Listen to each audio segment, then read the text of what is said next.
शामी कबाब एक ऐसी डिश है जो कि आम तौर पे दावतों में और हर मीज़ के खाने के साथ हम लाज़मी इसको बनाने की कोशिश करते हैं और बनाते हैं दावतों में ख़ास तौर पे। लेकिन ईद के मौके पे तो ये ज़्यादा से ज़्यादा हम बना के इसको फ्रीज़ भी कर सकते हैं और ये बहुत अरसे तक हम इसको यूज़ कर सकते हैं और ये बहुत ही हर खाने के साथ बिरयानी हो या कोई भी खाना हो उसके साथ ही बहुत ही मज़े के लगते हैं। इसकी बहुत ही आसान सी रेसिपी मैं आज आपके साथ शेयर करने जा रही हूँ जो कि बिल्कुल परफेक्ट रेशो के साथ और परफेक्ट शामी कबाब हमारे बनकर तैयार होंगे। अगर आप मेरे चैनल पर न्यू है तो प्लीज़ सब्सक्राइब माई चैनल। बिस्मिल्लाहिर्रहमानिर्रहीम, अस्सलाम वालेकुम, welcome to my YouTube channel Ayesha's kitchen. आज की जो रेसिपी है वो आपको पता चल गया है शामी कबाब की। इसके लिए मैंने 1 किलो बीफ के लिए मैं शामी कबाब बना रही हूँ। तो ये 1/2 kg इसकी चने की दाल लेके वो मैं इसको सोक कर दूँगी तकरीबन 2 घंटे के लिए। उसके बाद हमने ले लिया साबुत गरम मसाला और इसके साथ ही हम ले लेंगे लहसुन के 8-9 जवे और अदरक का पेस्ट। अब मैंने 1 kg बीफ, जैसे कि आप देख सकते हैं चर्बी के बगैर मैंने बीफ लिया है और उसको अच्छे से ना वॉश कर लिया है। उसके बाद जो हमारा गरम मसाला था जिसमें लौंग है, काली मिर्च, ये बादियान के फूल हैं, तेज़पात है और ज़ीरा है, ये डाल दिया। उसके बाद 8-9 लहसुन के जवे डाल दिए और इसी के साथ मैं इसके अंदर डाल दूँगी 2 चम्मच भर के अदरक का पेस्ट, क्योंकि बीफ है तो इसमें थोड़ी सी अदरक हम ज़्यादा यूज़ करेंगे। और उसके बाद इसके अंदर 1 अनियन को चॉप करके वो भी मैंने इसके अंदर डाल दिया।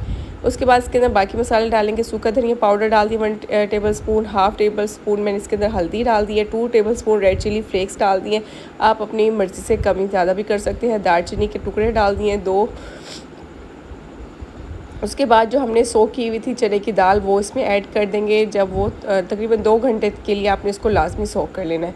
इसको ऐड करने के बाद हम इसमें पानी ऐड कर देंगे और नमक भी ऐड करना है। 1.5 चम्मच भर के मैंने इसके अंदर नमक ऐड कर दिया। पानी आप इतना ही ऐड करेंगे। अगर आप कुकर में बना रहे हैं तो तकरीबन 2 गिलास पानी, 2 से 3, और ये मैंने इसके अंदर 4 गिलास पानी ऐड किया है और इसको हमने पकने के लिए रख दिया है। जैसे ही ये इसका पानी खुश्क होगा और दाल और जो ये बीफ है बिल्कुल टेंडर हो जाएगा तो हम इसको निकाल लेंगे। इसके बाद मैं इसके अंदर बाकी के मसाले, गरम मसाला पाउडर डालूँगी 1 चम्मच, 1 टेबल स्पून, और 1/2 टेबल स्पून इसके अंदर डाल देंगे हम ज़ीरा पाउडर।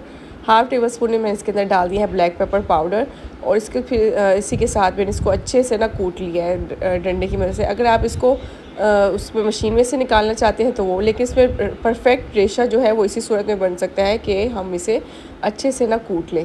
उसके बाद हमने इसमें डाल देना है धनिया पुदीना कट करके। जितना ज़्यादा आप इसके अंदर धनिया पुदीना यूज़ करेंगे उतने ही मज़ेदार से इसकी खुशबू और जायका बहुत ही मज़े का आएगा। उसके साथ ही मैं इसके अंदर ग्रीन चिलीज़ ऐड कर दूँगी चॉप करके बारीक सी, और 1 प्याज छोटी सी मैंने वो चॉप करके वो भी डाल दी। इसमें थोड़े से मज़े के क्रंची से उसके अंदर प्याज एक आती है ना तो बहुत मज़े का लगता है। उसके बाद हम इसको अच्छे से मिक्स कर लेंगे। अगर तो ये सॉफ्ट है तो फिर एग है वो आप शामिल ना करें।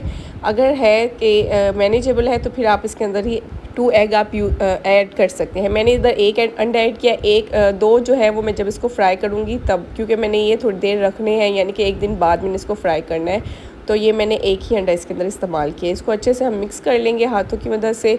ये बहुत ही ना इसकी सॉफ्ट सी एक डो सी तैयार हो जाएगी और बहुत अच्छा सा इसका मिक्सचर तैयार होगा। जैसा कि आप पिक्चर में देख सकते हैं कि बहुत ही मज़ेदार से रेशे इसके तैयार हुए हुए हैं और परफेक्ट हमारे शामी कबाब तैयार हो चुके हैं। अब हम इसको शेप दे लेंगे हाथों की मदद से। अगर आपके पास वो है शामी कबाब बनाने वाला स्ट्रक्चर है तो उसकी मदद से भी आप इसको बना सकते हैं शेप देने के लिए। और मुझे क्योंकि इसकी प्रैक्टिस है तो एक ही साइज़ के हम सारे के सारे शामी कबाब तैयार कर लेंगे। आप इसे आसानी से बना के फ्रीज़ भी कर सकते हैं, जितने चाहे 1-2 महीने के लिए हम इसे रख सकते हैं। और ये कुर्बानी पर तो ये ढेरों ढेर शामी कबाब बना के रखे जाते हैं और बहुत सारे लंबे अरसे तक ये यूज़ हो सकते हैं। और क्योंकि बहुत डिफरेंट खाने बनते हैं उनके साथ ये बन जाए तो बहुत ही मज़े के लगते हैं। अच्छा, मैं जब इसको फ्राई करती हूँ ना तो अंडे में थोड़ा सा नमक और काली मिर्च भी स्प्रिंकल कर देती हूँ, उससे बहुत ही मज़े का ना अंडे का भी बहुत मज़े का एक टेस्ट आता है। फिर इसको हम डाल के अच्छे से अंडे को ना वो फेंट लेंगे और फिर इनको कोट कर लेंगे शामी कबाब को, और फिर इसको ऑयल में या घी में फ्राई कर लेंगे।